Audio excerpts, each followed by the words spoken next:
it's Emmy Mack here for SF Media TV. I am here with legendary guitarist John Five, who's playing with Rob Zombie today at Soundwave Sydney. How are you going, John? Everything is fine, and yeah, it's going to be a great day. The weather's beautiful, and we're really excited to play. We had some technical issues yesterday, and we are just ready to kill it today, so we're really fired up. Awesome, get all the gremlins out of the way at the start. Yes. And what I heard that a lot of bands had the same problem. So, you know, but I think today's going to be incredible. You know what? Just being here and the vibe and backstage, it's so different. It's just, you know, really cool, really cool. Awesome. And so you go on in a couple of hours. Do you normally warm up much before a show? That's all I do. I really feel bad for the bandmates because all I do is play all the time. If I wasn't playing, you know, I was playing right before I was talking to you, so, you know, I'm always doing it, and it must drive them absolutely crazy.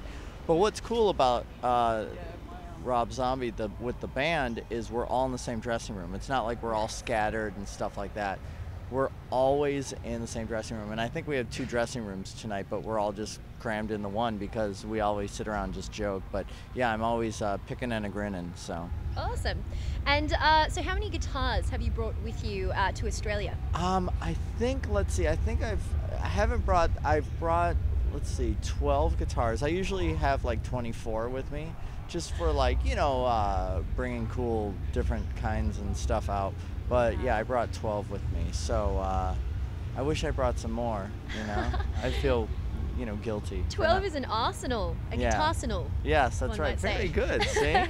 Very nice. And are you the kind of fella who names his guitars? Actually, that is a fine question. I am. My favorite guitar is this, it's this gold guitar, and I, you know, call it Goldie, and, you know, I do name my guitars. That's a great question. Do you have a favorite? I do.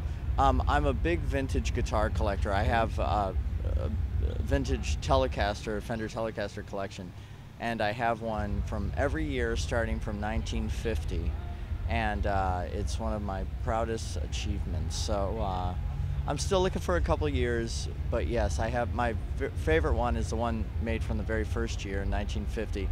This is when everyone's like, yawn. But, and then my favorite one I play all the time is the gold one I was telling you about. Yeah. No, I'm sure there are many guitar players watching this who are drooling at the very thought of this.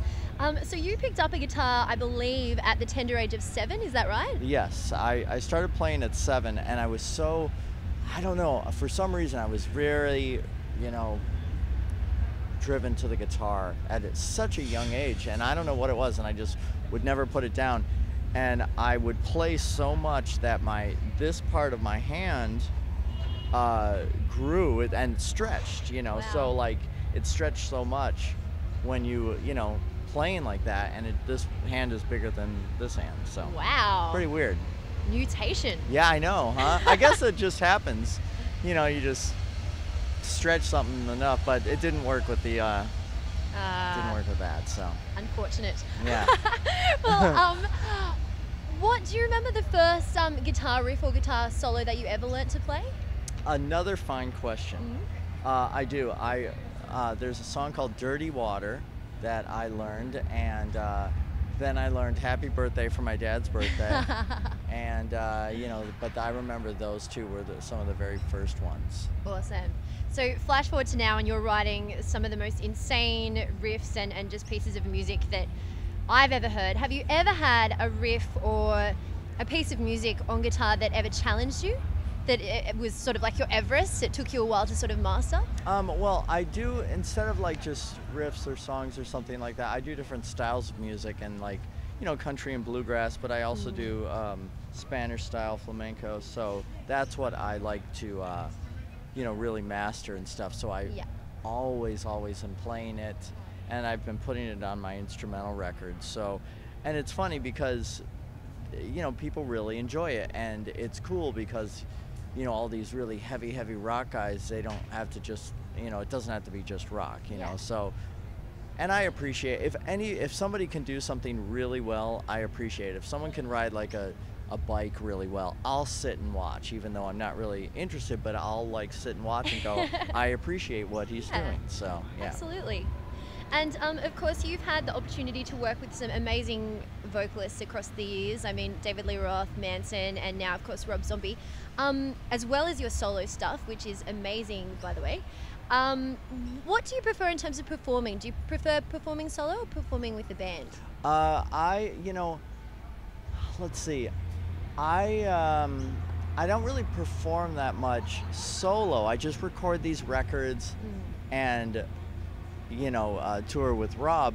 But I do enjoy doing my guitar solo, so up here with Rob. So that is a fine question. I don't know. It's a toss-up.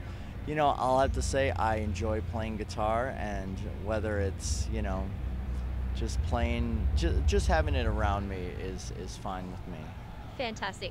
And as well as writing music, you also, I believe, have scored some of the horror movies that Rob's done. Is that right? Yes. I did the Lords of Salem, his last movie, and it was, boy, that was that was a challenge because there was so much music in this movie. There was something like 64 cues and and there's like full orchestras and a lot going into it. So it was a lot of work and a lot of determination and focus, but Rob was so instrumental in the process because he would tell me exactly what he wanted and what he was looking for. So it helped immensely. Okay, and I guess you're a big horror fan. I am. What is your favorite horror movie, or I could say non-Rob Zombie horror movie, just to take the pressure off? Here's the thing. I love the Universal monster movies. For example, Dracula, Frankenstein, Invisible Man, Mummy, Wolfman, Creature from the Black Lagoon.